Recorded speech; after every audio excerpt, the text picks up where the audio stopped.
The mahogany doors of Phoenix Dynamics boardroom closed behind me with a finality that echoed through my chest. Richard Blackwood, CEO and patriarch of the tech empire, sat across from me with his fingers steepled, while his son Trevor lounged in the chair beside him like he owned the oxygen in the room. I'd love to know which corner of the globe you're watching from. And if this story speaks to you, make sure to subscribe. Tomorrow's video is one you absolutely can't miss. Sophia, effective immediately, you'll be transitioning to a support role under Trevor's leadership. Richard's voice cut through the morning light streaming through floor-to-ceiling windows. Your new position will be Director of Administrative Operations, reporting directly to Trevor as our new Chief Innovation Officer. The words landed like stones in still water. Director of Administrative Operations. I'd spent 12 years climbing from junior software architect to vice president of product development, leading the team that built Phoenix's flagship AI platform. Now I was being handed a clipboard and told to take notes. Trevor shifted in his seat, his Harvard MBA ring catching the light as he drummed his fingers on the table. At 28, he had the kind of confidence that comes from never having to prove yourself, never having to fight for a seat at any table. I'm really excited to work with someone of your experience, Sophia, he said, the pause before experience loaded with condescension. Your organizational skills will be invaluable as we pivot the company toward next-generation solutions. I nodded because speaking would have revealed too much. The salary reduction was 40%. The office relocation was to the third floor, in a cubicle beside the printer. But the real insult was the smile on Trevor's face, the one that said he'd finally put the woman who dared to question his ideas in her proper place. Any questions? Richard asked, though his tone suggested there shouldn't be. When do I start? I kept my voice level professional. Monday. Trevor will brief you on your new responsibilities. I stood, shook hands with the appropriate firmness, and walked out of that boardroom carrying nothing but my dignity and a secret that could reshape everything they thought they knew about power. The weekend passed in a blur of quiet rage and careful planning. My daughter Emma found me Saturday morning in my home office, staring at my computer screen.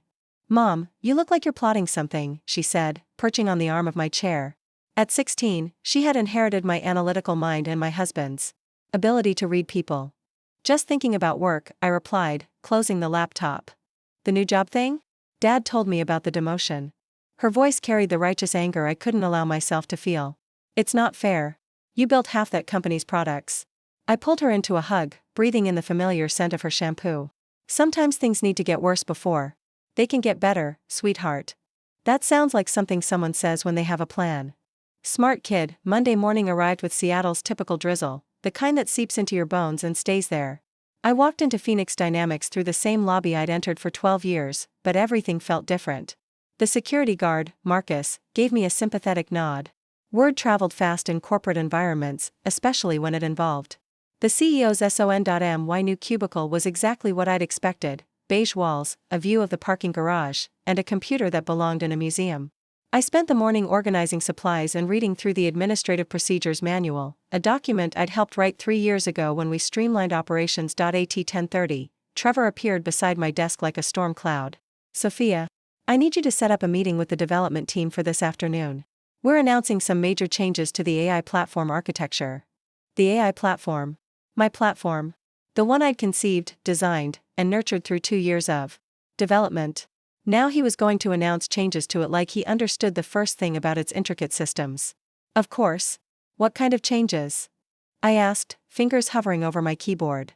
Revolutionary improvements. Machine learning optimization, quantum processing integration, that sort of thing. The words tumbled out like he'd memorized them from a tech blog. I've been working on the specs all weekend. I nodded and made the appropriate notes, but my mind was already 3 steps ahead, calculating the implications of his obvious ignorance. Quantum processing integration. He might as well have suggested adding unicorn dust to the code. The meeting was a disaster wrapped in PowerPoint slides and buzzwords. Trevor stood at the front of the conference room, clicking through presentation slides that looked like they'd been assembled by someone who'd never written a line of code. The development team sat in stunned silence as he outlined his vision for the platform's future. These quantum algorithms will revolutionize our processing speed, Trevor declared, gesturing at a slide filled with technical diagrams that made no sense. We're looking at a complete paradigm shift. I watched from my seat at the back of the room, taking notes like a good assistant, while internally documenting every impossible claim, every fundamental misunderstanding of the technology. He was supposed to be leading. Sarah Chen, my former lead developer, raised her hand. Trevor, the quantum integration you're describing would require hardware we don't have and processing power that doesn't exist in commercial applications. Trevor's confident smile flickered. Well, that's why we're innovating, Sarah. Sometimes you have to think outside the box. But the box exists for a reason, she pressed. The platform's current architecture can't support. I think we should focus on possibilities rather than limitations. Trevor cut her off, his voice carrying the edge of someone accustomed to having the last word. After the meeting, several team members approached me quietly. David Martinez, a senior engineer I'd hired 5 years ago, cornered me by the coffee machine. Sophia, what he's proposing, it's not just ambitious, it's impossible. The platform would collapse under that kind of restructuring. I stirred my coffee slowly. What does Richard think about the proposed changes? He doesn't know the technical details. He trusts Trevor to handle the innovation side. David's frustration was evident. But we can't build what Trevor's describing. It violates basic principles of software architecture. Have you documented your concerns? We tried. Trevor says we're being resistant to change. David lowered his voice. Some of the team are already updating their resumes. I patted his shoulder. Give it time. Truth has a way of surfacing. A lot of love and effort went into bringing this story to life. If you're enjoying it, we'd be so grateful if you'd subscribe to our channel. Now, back to where we left off. That evening, I sat in my study with a cup of tea and opened a secure laptop I kept locked in my desk drawer. The screen illuminated my face as I logged into a private portal most Phoenix employees didn't know existed. Phoenix Dynamics had 7 board members. 6 were publicly known: Richard Blackwood, 2 venture capital partners, a former Microsoft executive, a technology consultant, and a retired aerospace engineer. The 7th member had been anonymous since the company's founding, known only as Board Member S in all official documents. I joined the board 12 years ago, back when Phoenix was a startup struggling to secure its second round of funding. My anonymity had been a condition of my investment and board seat. Richard agreed because he needed the capital and respected my strategic insights, though he never connected those insights to his employee Sophia Anderson. Over the years, I'd guided major decisions from the shadows, my voice carrying weight in quarterly reviews, strategic pivots, and leadership assessments. I'd approved Trevor's hiring 6 months ago, despite reservations about his qualifications, because Richard had painted it as a succession planning necessity. Now, staring at the board portal, I began drafting a different kind of document. Not a resignation or a complaint, but a comprehensive performance review that would challenge everything Richard thought he knew about his son's capabilities. The next few weeks fell into a rhythm of public subservience and private documentation. I attended Trevor's meetings, organized his calendar, and watched him systematically dismantle 12 years of careful engineering work. Every mistake was logged, every impossible promise documented, every frustrated team member's concern archived. In a folder labeled Leadership Assessment, Q3. Trevor grew bolder with each passing day. He canceled projects that were weeks from launch, redirected resources toward impossible initiatives, and dismissed veteran employees' input with increasing arrogance. The development team's morale plummeted while he remained oblivious to the growing catastrophe. Sophia, I need you to schedule a board presentation for next month, he announced one Thursday morning, dropping a thick binder on my desk. I want to show them the preliminary results of our quantum integration project. I flipped through the binder, each page a masterclass in technical impossibility. Charts showing performance improvements that defied physics, timelines that ignored basic software development principles, budget projections that assumed miracles were billable hours. This looks ambitious, I said carefully. Ambitious is how you change the world, Trevor replied, straightening his tie. My father always says you can't lead from the middle of the pack. And the development team's feedback on the quantum integration? His expression darkened slightly. They're struggling to adapt to visionary thinking. Sometimes you have to push people past their comfort zones. That afternoon, I received a message through the board portal. The quarterly review meeting had been moved up at Richard's request. Trevor's presentation would happen in 2 weeks, and Board Member S was expected to attend virtually. As always, I stared at the meeting invitation for a long time, then opened a new document and began typing. Not a presentation about quarterly earnings or strategic initiatives, but a detailed analysis of leadership effectiveness and its impact on company stability. For the first time in weeks, I smiled. The Phoenix Dynamics quarterly board meeting took place in the same mahogany-paneled room where I'd been demoted 6 weeks earlier. I sat in my usual spot at the far end of the table, laptop open, taking minutes like the efficient assistant. Everyone now believed me to be. The irony wasn't lost on me that I was documenting a meeting I was secretly leading. Richard sat at the head of the table, flanked by the 5 publicly known board members.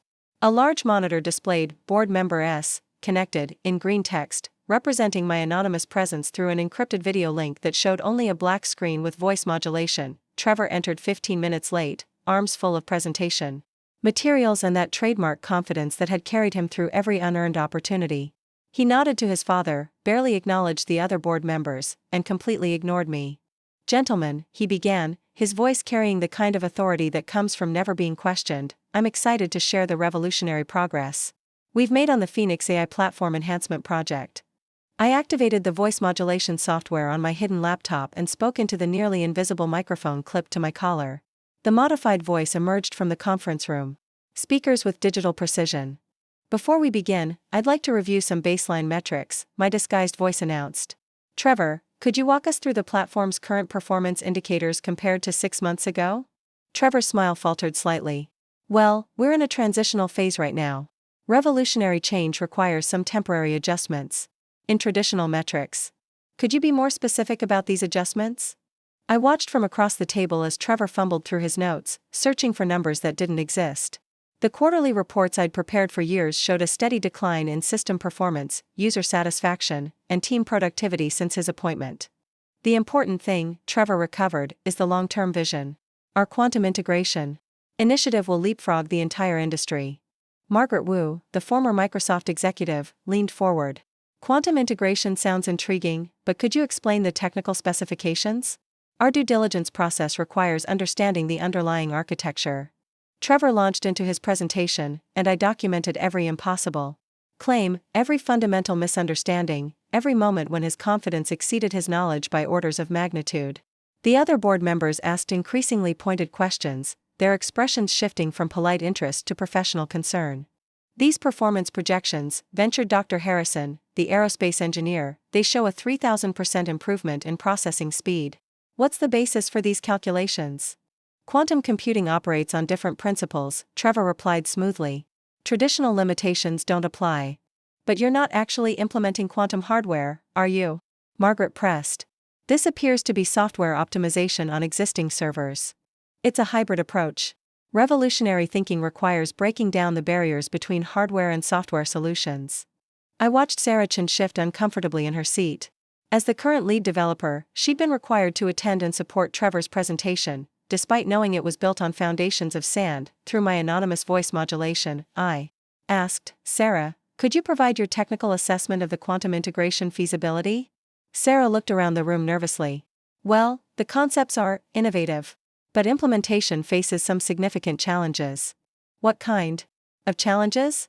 Richard asked, speaking for the first time since introductions. The silence stretched uncomfortably. Sarah's loyalty to her job warred with her professional integrity.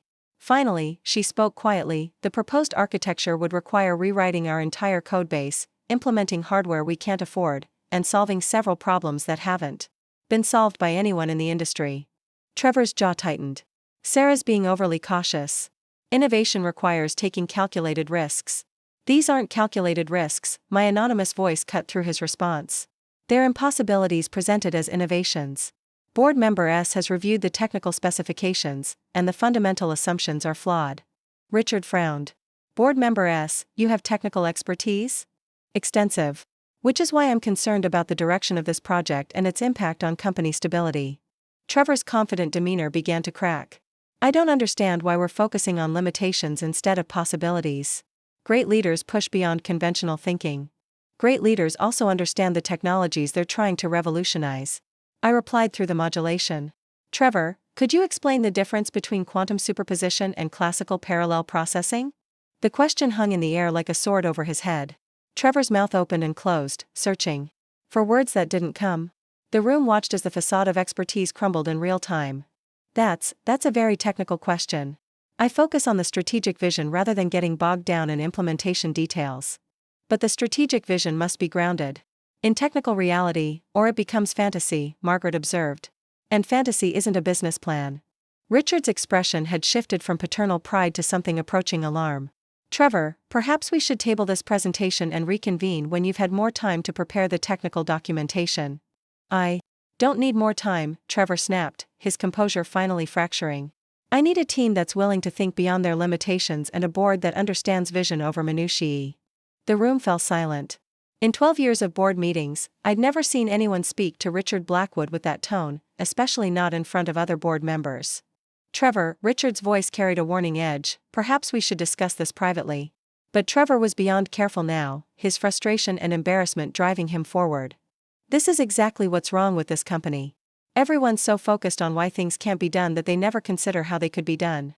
I've been trying to drag Phoenix into the future, but I'm constantly undermined by people who are comfortable with mediocrity. I felt the moment crystallize around us.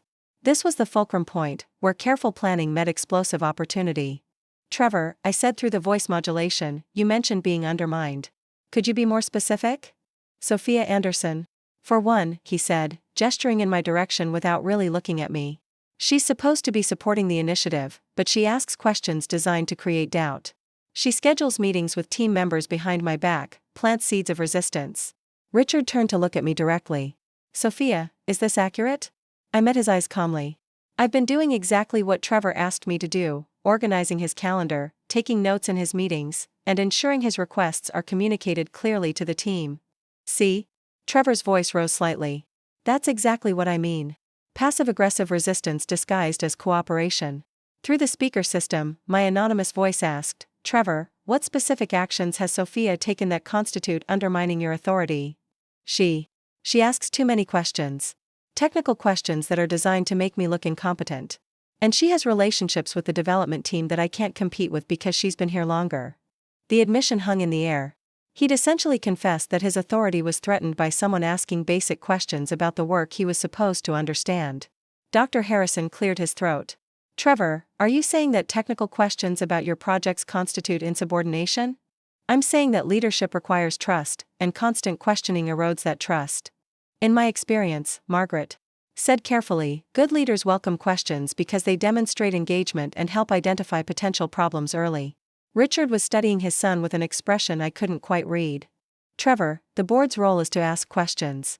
That's our fiduciary responsibility. This is different. This is personal. Trevor's composure was completely gone now. Sophia has been working to sabotage my leadership since day one, and everyone just accepts it because she's been here longer and has relationships I can't access. The room felt like it was holding its breath.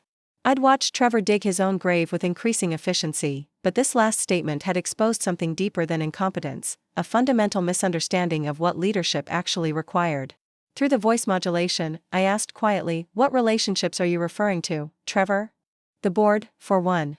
She acts like she knows what board member S is thinking, like she has some special insight into strategic decisions. It's unprofessional and undermines my authority as CIO. Richard leaned forward. Sophia, do you have any insight into board member S's perspective that the rest of us should know about? I felt the moment arrive like a wave I'd been watching build on the horizon. Everything I'd endured, every humiliation I'd swallowed, every careful plan I'd laid, had led to this single question. I closed my laptop slowly, removed the small microphone from my collar, and stood up. The room watched as I walked to the head of the table and took the seat directly across from Richard. Actually, I said, my voice carrying clearly through the sudden silence, I do. The silence in the boardroom was absolute. I could hear the hum of the air conditioning, the distant sound of traffic 12 floors below, and Trevor's sharp intake of breath as understanding began to dawn on his face. Richard, I said, my voice steady and clear, I'd like to formally introduce myself. I'm board member S. I have been for 12 years. The words landed like stones dropped into still water, sending ripples of shock through the room. Margaret Wu's pen stopped moving mid-sentence. Dr. Harrison leaned back in his chair as if pushed by an invisible force. The venture capital partners exchanged glances that spoke volumes, but it was Trevor's face that held my attention. The color drained from his cheeks as 12 weeks of condescension and casual cruelty rearranged themselves in his mind. Every dismissive comment, every demeaning task, every moment he'd treated me like an insignificant obstacle to his vision suddenly took on a different weight. That's impossible, he whispered. Richard was staring at me with an expression I'd never seen before, a mixture of shock, admiration, and something that might have been relief. Sophia. You've been S this entire time? I nodded. I joined the board when Phoenix was 18 months old and struggling to secure Series B funding. My investment kept the company solvent through the dot-com crash. My strategic guidance helped navigate the mobile transition, the cloud migration, and the AI pivot. Every major decision this company has made in the past 12 years, I've been part of. But why anonymous? Margaret asked. Why not take credit for your contributions? Because I wanted my ideas to be judged on their merit, not filtered through assumptions about who I was or what I represented. As board member S, my voice carried weight based solely on the value of my insights and the success of my recommendations. Trevor found his voice, though it came out strained. You've been spying on me. This whole time, you've been pretending to be my assistant while secretly reporting to the board. No, Trevor. I've been observing your leadership while serving in the role you assigned me. Everything I've reported came from watching you work, listening to your decisions, and documenting their impact on the company I helped build. I walked back to my seat and opened a thick folder I'd kept beside my laptop. For the past 12 weeks, I've maintained detailed records of project decisions, team interactions, and performance metrics. Not as your assistant, but as a board member evaluating new leadership. Richard leaned forward. And your assessment? I met his eyes directly. Catastrophic. In 12 weeks, Trevor has damaged morale, derailed profitable projects, and proposed initiatives that would bankrupt the company if implemented. The development team is hemorrhaging talent, client satisfaction has dropped 30%, and our flagship AI platform is less stable now than it was 6 months ago. Those are temporary adjustments, Trevor protested, but his voice lacked its former conviction. No, they're measurable failures. I opened the folder and began distributing copies of my report to each board member. Page 12 shows the correlation between Trevor's appointment and our declining performance metrics. Page 18 documents the technical impossibilities in his quantum integration proposal. Page 24 includes exit interview summaries from the 7 developers who've resigned since his appointment. Margaret flipped through her copy, her expression growing more concerned with each page. These client satisfaction scores. This is a dramatic decline. Trevor inherited a division that was performing at industry-leading levels, I continued. Every metric that matters, performance, reliability, user experience, team cohesion, has declined under his leadership. Dr. Harrison looked up from his copy. The financial projections for this quantum project. Sophia, these numbers don't make sense. Because they're fantasy. Trevor has proposed spending $14 million on technology that doesn't exist. To solve problems we don't have, while ignoring the actual issues that are driving away our best people and most valuable clients. Trevor slammed his hand on the table. This is a setup. You've been sabotaging me from the beginning, making me look incompetent so you could stage this dramatic reveal. The accusation hung in the air, and I could see several board members considering it. It was a reasonable conclusion if you ignored the evidence. Trevor, I said quietly, I didn't make you ignore Sarah Chen's expertise or dismiss David Martinez's concerns. I didn't force you to propose quantum computing solutions without understanding quantum physics. I didn't tell you to treat veteran employees like obstacles to your vision. You could have helped me.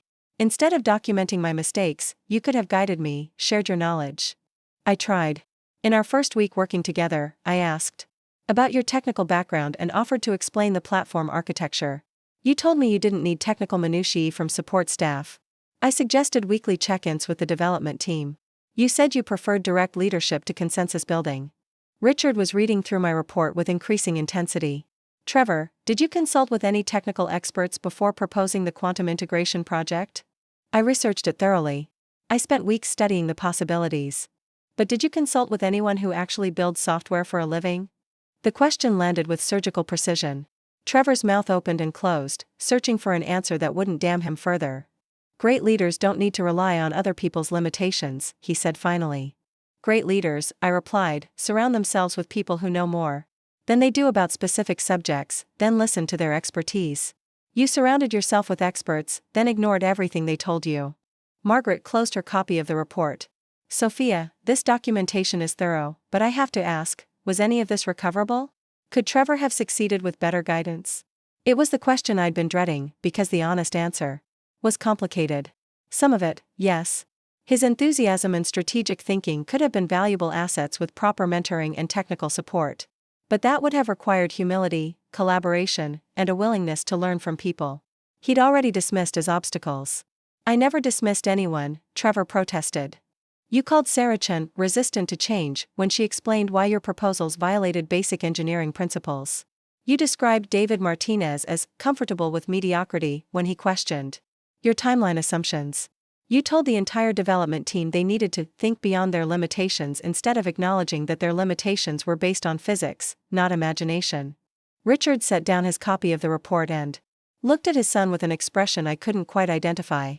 Trevor, 12 weeks ago, I promoted you because I believed you had the vision and leadership skills to drive Phoenix's next phase of growth. What happened? Trevor's confident facade cracked completely. I tried to do everything you said. Be decisive, think big, don't let anyone tell you something can't be done. You always said great leaders push beyond conventional thinking. I also said great leaders listen to their teams and make decisions based on good information. Vision without foundation is just daydreaming. The room fell quiet as father and son stared at each other across 12 weeks of accumulated disappointment. I felt no satisfaction in watching Trevor's world collapse, only a deep sadness for the waste of potential and the unnecessary damage to a company I'd spent 12 years helping build. What happens now? Dr. Harrison asked. Richard looked around the table, his gaze lingering on each board member before settling on me. That depends on board member S's recommendation. All eyes turned to me, and I felt the weight of the moment. This was the power I'd never officially claimed but always possessed, the ability to shape Phoenix's direction through careful analysis and strategic insight. Trevor should be removed from his current position immediately, I said. The quantum integration project should be terminated, and we should focus on stabilizing the platform and rebuilding team morale. The development division needs experienced leadership that understands both the technology and the people. And who would you recommend for that leadership role? Richard asked. I smiled slightly. Someone who's been quietly doing the job for 12 years, even when no one acknowledged it. Trevor stood up abruptly, his chair scraping against the floor. This is unbelievable. You orchestrated this entire situation just to humiliate me and take back your old job. No, Trevor. I documented this situation to protect the company from policies that would have destroyed it. My job, my title, my salary, none of that mattered compared to preserving what we'd all built together. You expect me to believe this was about the company? I stood and walked to the window, looking out at the Seattle skyline where Phoenix Dynamics occupied 3 floors of prime real estate. Trevor, do you know how many offers I've received to join other companies' boards? How many firms have tried to recruit me over the years? He didn't answer. 17. In 12 years, 17 different companies have offered me board positions. Executive roles, or consulting contracts that would have paid significantly more than my Phoenix salary. I stayed because I helped build this place, and I wasn't going to watch it fail because someone mistook confidence for competence. Richard cleared his throat. Sophia, I owe you an apology. Several apologies, actually. You don't owe me anything. Richard. You made the best decision you could with the information you had. But now you have better information. Margaret looked up from her notes. I move that we restore Sophia Anderson to her previous role as Vice President of Product Development, with full authority over the AI Platform Division. Seconded, Dr. Harrison said immediately. All in favor? Richard asked. 6 hands rose around the table. Trevor's chair sat empty. He'd left during the vote, the boardroom doors closing behind him with the same finality they'd carried 12 weeks earlier, but this time, the sound felt like a beginning rather than an ending. An hour later, I sat in my old office, the one with windows overlooking Elliott Bay and walls lined with awards the Phoenix AI platform had earned over the years. Richard had walked me back personally, carrying a box of personal items from my cubicle like an awkward apology. 12 years, he said, setting the box on my desk. You've been guiding this company for 12 years, and I never knew. You knew. You just didn't know you knew. Every strategic decision board member S supported, every initiative we approved, every course correction we made, those weren't mysterious insights from an anonymous investor. They were recommendations from someone who understood the company's capabilities and limitations because I lived with them every day. Why reveal yourself now? You could have continued as board member S, worked around Trevor, maintained your anonymity. I turned to look out at the city, watching the late afternoon light play across the water. Because anonymity was a luxury I could afford when the company was stable and well led.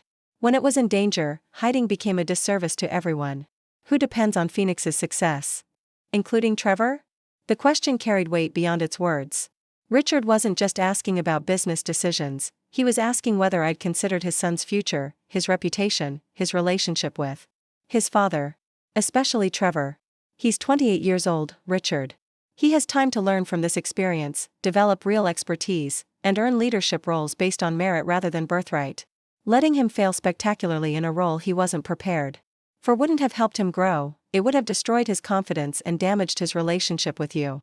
Richard sat down heavily in the chair across from my desk. I wanted to give him opportunities one never had. When I started Phoenix, I was 42 and desperate. Everything I learned came from necessity and mistakes. I thought I could spare Him that struggle. Struggle isn't something you spare people from, it's something you support them through. Trevor has potential, but potential needs to be developed through challenge, failure, and recovery. You can't give someone wisdom, they have to earn it. And what about you? What do you do now that your secret's out? I smiled and opened my laptop, the familiar Phoenix Systems login screen appearing like an old friend. Now I do what I've always done, just without hiding it. I help build things that matter, solve problems that need solving, and guide people who are ready to be guided. Including Trevor, if he's willing? Especially Trevor, if he's willing. Good leaders aren't born, they're developed by people who care enough to invest in their growth. The door opened, and Sarah Chin poked her head in. Sophia? I heard. Are you back? I'm back. She smiled widely and stepped into the office, followed by David Martinez and 3 other developers. Within minutes, my office was full of people who'd spent 12 weeks watching their life's work dismantled by incompetent leadership. So what's the plan? David asked. How do we fix this mess?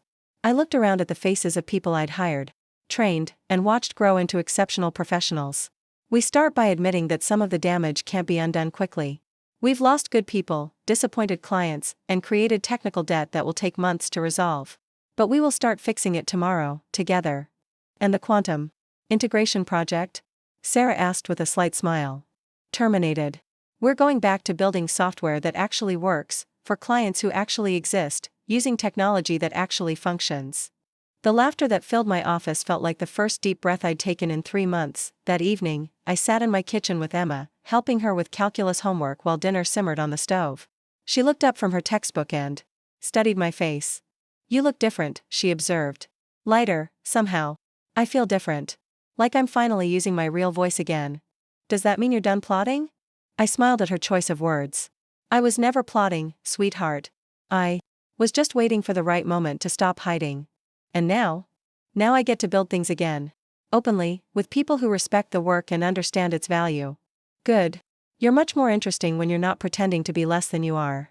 Smart kid indeed. 6 months later, Phoenix Dynamics announced record quarterly earnings.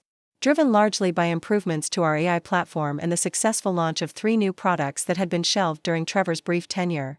The development team had grown by 15 people, client satisfaction scores reached all-time highs, and industry publications were calling Phoenix's comeback the most impressive corporate recovery of the year. Trevor had taken a position at a smaller tech startup, where he was learning software development from the ground up under the mentorship of a patient CTO who understood the difference between confidence and competence. According to Richard, he was asking good questions, admitting when he didn't understand something, and showing genuine respect for his more experienced colleagues. He might actually become a good leader someday, Richard told me during our monthly board meeting. He will, I replied. But he had to learn that leadership isn't about being the smartest person in the room, it's about making sure the smartest people in the room can do their best work. As for me, I kept my board seat but gave up my anonymity permanently. Board member S was retired, replaced by the more direct approach of speaking truth with my own voice, in my own name, with the full weight of my experience and expertise behind. Every word. Real power, I'd learned, isn't about controlling from the shadows or waiting for the perfect moment to reveal your capabilities. It's about using your voice when it matters most, standing up for what you've built, and never being afraid to show exactly who you are and what you're worth. Sometimes the best revenge isn't revenge at all, it's simply refusing to hide your light under anyone else's shadow. Looking for more? We've got 2 amazing stories ready for you right on screen. If this one touched you, these are absolutely worth your time. Click to watch them now. And hey, subscribe and hit that bell to never miss our latest uploads.